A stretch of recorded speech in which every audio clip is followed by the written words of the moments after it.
Welcome to Farm Talks. I am Indra Shekhar Singh, and today we will be talking about climate change and how it affects your food. Later on in the show, we will be joined by Dr Vandana Shiva, who will be talking to us about the climate catastrophe, the Ipcc report, and also the solutions to the climate problem. But let's get back to the climate first. Haven't the past few months been slightly unusual? Reports are just in that July was the hottest July we've ever experienced. And what does this hottest July mean for climate around the world? Well, for starters, China experienced the heaviest rainfall in the last 1,000 years. Belgium was flooded, Germany was flooded, and in India, we experienced a mix of monsoon disruption and weird rainfall patterns. I'm not just talking about the tropical cyclones, but I'm talking about a very serious threat to our food security and to our farmers. Now, Northeast, which has been traditionally receiving a lot of rainfall, has a deficit.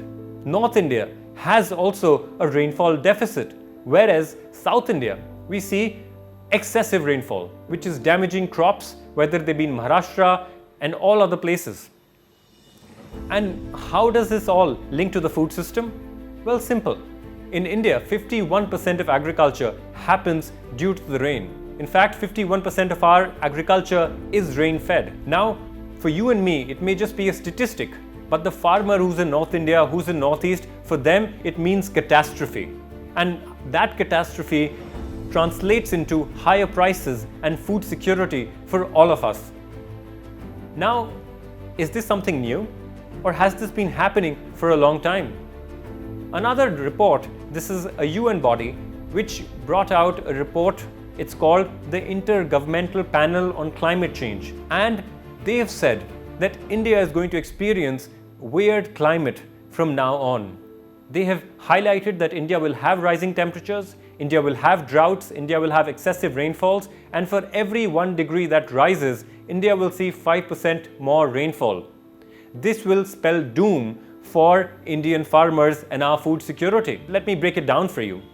Droughts, as per another report, droughts can cause 2 to 5% of our GDP if we don't start waking up right now. Rainfall in 2020 has already caused crop damage in 4.5 lakh hectares. The PM insurance scheme had to shell out 6,000 crores to farmers just as compensation in 2019.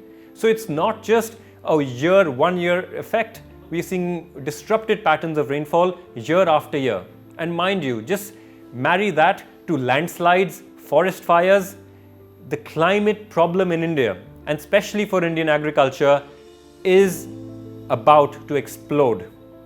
Now, another report, this is from 2019, highlighted that India will suffer $37 billion worth of economic damages due to climate change. The human cost is, of course, incalculable. So, what does all this come from? What are the causes? I think some of the causes lie in the way we do agriculture. Industrial agriculture is directly responsible for 16% of the total greenhouse emissions, and within it, 26% comes from the fertilizer industry and fertilizer use. The other major chunks come from industrial dairy farming and rice cultivation. So these are some of the things that is causing the environmental problems to increase rapidly. The climate change issue also has a profound effect on our water resources, also on soil moisture, on our biodiversity, as some of these zones which are in whether in South India or North India will not be suitable for growing certain crops. We will see a massive shift in cropping and cultivation because of climate change. If climate changes in these areas because of rainfall or more heat, we will lose our seed hubs to climate change. We have to understand that India is one of the most vulnerable nations, and these figures also may still be very conservative numbers. So to understand this problem better, we have with us some voices from India.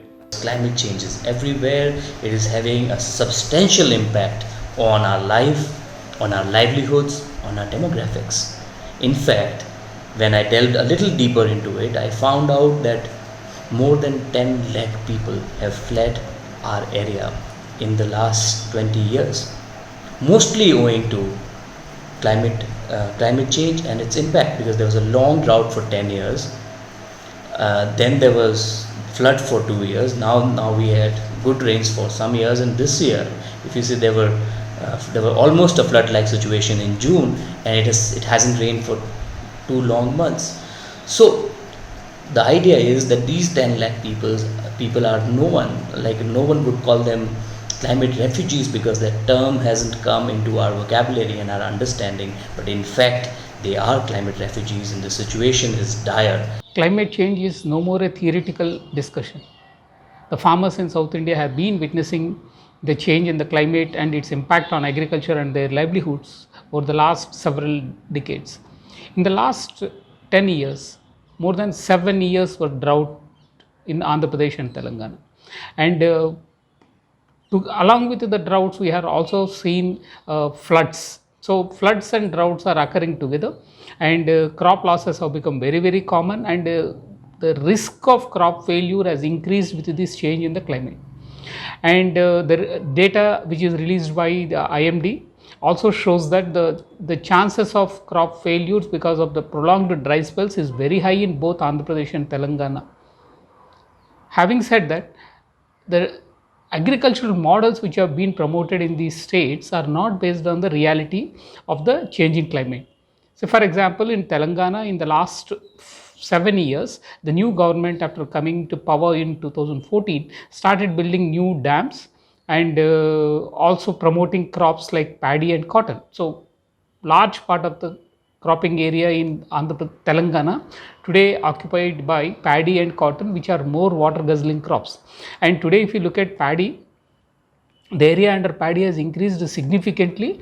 In the last 7 years, the area under paddy has increased by over 218% in Telangana.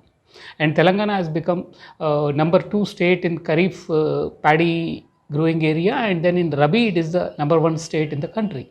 And from a state where water scarcity was a problem, and for being in a plateau area where water is limited, government moved to constructing new dams, and owing to this geographical situation of being in a plateau, the regular gravitational dams were not possible, so lift irrigation dams were built. So now there is an added difficulty in terms of supplying power and then using that water, and with that high cost of building a dam and also supplying water, if farmers start growing paddy, and that too in large quantity, large areas, which is much excess than the local conditions. We are now trying to supply to other states, and then now there is also a discussion going on in terms of allowing exports by subsidizing the produce. Mostly 60% of the Indian farming, also when it comes to Karnataka, majority of them are small farmers and depending on rain. And what we have been seeing from the last 3 or 4 years, especially in the northern part of Karnataka, in districts like Belgaum and North Kannada and Dharwad, Bijapur, Bagalkot, there's a consecutive floods every year in the month of May, June, July. Every year we have been witnessing floods, and we have been, agriculture itself is not happening. Most of them are depending on monsoon. They wait for the monsoon, but last 3-4 years has been a disaster for them, especially for those who live on the banks of the river. And they have to get displaced. They have been losing their homes, they have been losing their livelihoods, and they have to move away from their villages for some time, seeking for other source of livelihoods. And mostly women, the women farmers, when this happens, they, when it comes to single farmers, they even have to go out, far away to cities like Mumbai, Delhi, and look for other kinds of jobs. and lots of migration is also taking place because of these floods. Bundelkhand is known throughout the country for its special conditions. For centuries, this region is endowed with dense forest and natural wealth.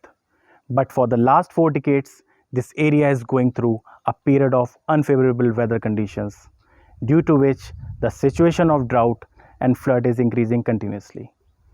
If we are see in the last 20 years, there have been 13 years of drought, due to which the most impact has been seen on agriculture, rising temperature, decreasing forest area, and ending of traditional water bodies like Chandel-Kalin tanks, and seasonal rivers which are continuously drying up by less rain and drought effect. We can directly see their effect on temperature, which is rising year by year, due to which the flora and fauna found in this area is getting destroyed. The area which used to be suitable for pulses, but now farmers are not able to cultivate it. People are moving towards less water cropping. The main issue of climate change is migration. Due to migration by men, the responsibility of running the house has come on the women. They are facing many challenges. Due to lack of food, the health and nutrition of women and children are not being done properly. In order to bring drinking water, women have to go many kilometers away to bring water, which is having many adverse effects on health. Getting low wages. Due to climate change, laborers are getting less working days in agriculture work, and wages are also getting less. If I am talking about education, disruption of education of girls, because when mother is going to labor outside the house, the responsibility work of the house falls on the girls, due to which they are not able to get regular education. In the context of climate change, the Climate Vulnerability Report of Indian government states that this area has become a drought-prone region. Bundelkhand is the one of the water-stressed area of the country. Climate change in Manipur is a reality, and because of this climate change, the impact of rainfall pattern has changed. The state is facing a higher increase in temperature during summertime. Usually it used to be around 30 degrees Celsius, but it has gone up to around 34 degrees Celsius in summertime, and during winter times also the minimum temperature used to be around 2-3 degrees Celsius, but it is now around 6 degrees Celsius. And because of the rainfall pattern, there's a lot of problem has been faced by the farmers. The rainfall has resulted in floods and mudslides in the state. Because of rainfall, there's a lot of floods in the valley, and because of untimely rainfall and heavy rainfall, the farmers are facing a lot of problem, particularly in Manipur. The farmers are small and marginal farmers. A lot of paddy fields in the valley are destroyed. It is my honor to welcome Dr. Vandana Shiva on Farm Talks. Dr. Shiva, thank you for being with us. And my first question to you is, what do you make of the Ipcc report and its implications for India and Indian agriculture? So the Ipcc report is the 6th report. The first was done in 1990, and it already set warnings, which is why we have the Earth Summit. And the Western powers, who are the polluters who've given us climate change, tried to trick themselves out of it, and then they tried to create an arithmetic, which our minister in his talk in Rio de Janeiro called the arithmetic of genocide. that 1 American is equal to 15 Bangladeshis and 10 Indians. We defeated that, and India was the architect of the UN Framework Convention on Climate Change, which was unfortunately dismantled as a legally binding treaty in Copenhagen. Then we have the Paris Agreement. So the fact that we have the 6th assessment, which is warning us of much higher damage. The first assessment said it might go up by 0.6% by 2100. We're talking about by 2045, it'll go up to 3 degrees, 4 degrees higher. And all you have to do is look around you, look at the floods, look at the droughts, look at the cyclones, look at the fires around the world. And this is like the end of the world scenarios, you know, forests are burning and even drought areas are getting flooded. So it is a warning, and it's a warning that's not today, it's a warning of 30 years. What is the implications for India? It's reiterating what we are experiencing. Farmers' experiences telling us that crops are getting damaged. We have the largest coastline of the world. Sea level rise is causing damage. It predicts that, but the prediction is an experience. Monsoon failure. Monsoon was the most predicted. Sawan ka Mahina was the most predictable thing, and it made India prosperous. It has been disrupted. But it is not just climate change and pollution. It is also geoengineering and manipulating the weather. Bill Gates is leading in this. We are also being told that we're going to have more extreme events. They're doing it through computer models. Our lives have shown us. Vandanaji, I think you mentioned a very important point there. And the Environment Minister, Anil Dhave, in a reply to the Rajya Sabha said that the US has developed weather modification technology and weapons. Along with that, we also heard news of China's massive weather modification program. What do you make of it? Well, under international laws, any modification is a crime. There are treaties to prohibit this. And we know there's HARP, there's a whole DARPA agenda called HARP. Mr. Gates has geoengineering projects, and the indigenous people of Sweden, the Sami, stopped one of his projects with Harvard. So we are, here is the pollution of the rich countries and rich people. And they are now moving into the pollution worse. And they've created a whole new vocabulary of net zero. So I think what Indian farmers, Indian policymakers, Indian representatives need to be awake to is new conditions are coming. The 1991 conditionalities of the World Bank and dismantling of the Essential Commodities Act, contract farming and dismantling of the agricultural produce marketing.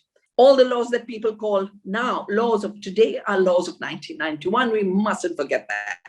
And farmers have protested, parliamentarians have protested. That's why they couldn't go through.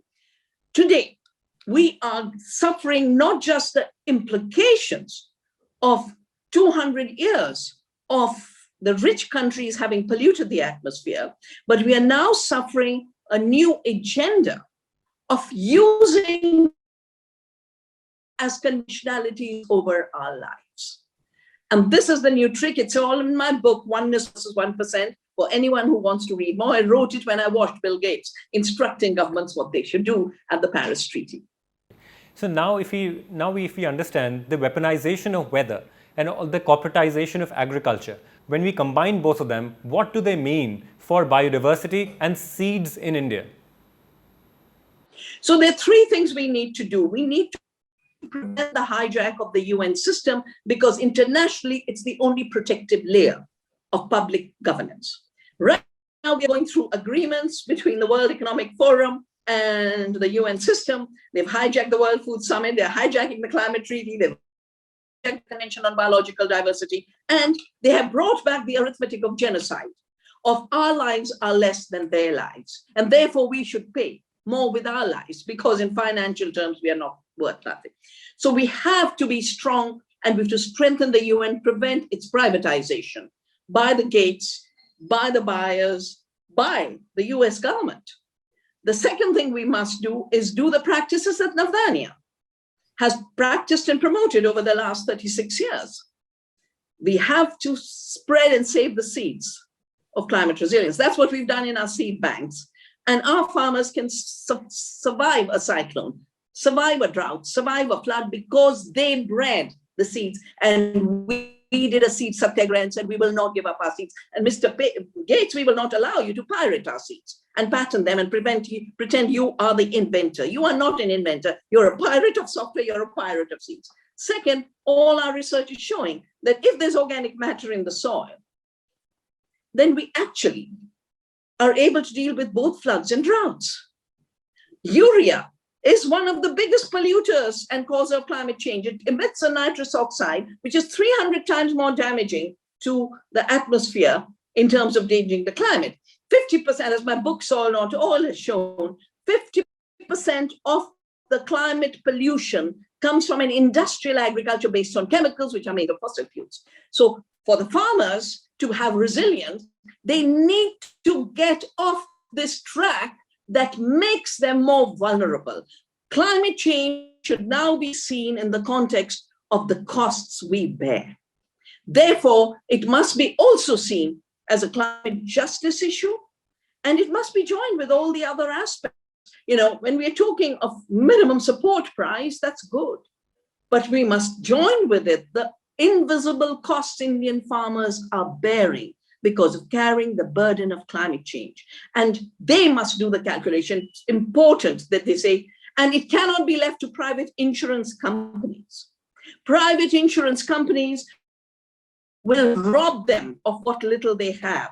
We have a total convergence right now between land record, soil data, and in my book, Oneness versus 1%, I've talked about how the Climate Corporation, Soil Corporation, everything is becoming one lump of unjust power. And the new farmers are on the front line. Indian farmers have always fought for the freedom of our country from the days of 1857. You were with me, Indra, when we did the Champaran Satyagraha Yatra beginning with Meerut. And I'm so glad that so much of what you know was through the time you spent with Navdanya. And we have to continue that freedom movement. Now it is freedom to live from the damages being caused by an absolutely destructive empire and India's civilization, ecological civilization, Vasudhaiva Kutumbakam, walking lightly on the earth. These are the germs of living lightly that we must protect, of resilience, of regeneration, of diversity. This is what we do in Navdanya, and I hope more farmers will give up the suicidal track of dependence on chemicals which get them into debt, which also make their farming more vulnerable, into a resilient agriculture that creates freedom from debt, freedom from suicide, freedom from toxics, and practicing a different agriculture, they'll also have the moral force to do the fight for justice.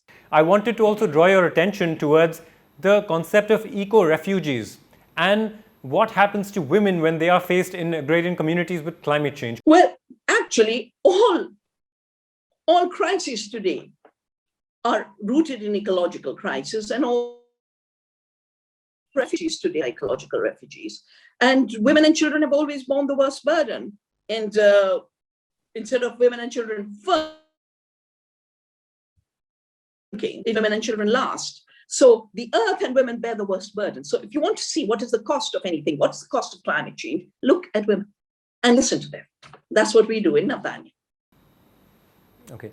And again, final question. I know you've already answered this, but if for all the people who are listening to this interview, if you had to give them some pointers to run their life, what are the solutions that you would tell them or the principles to follow?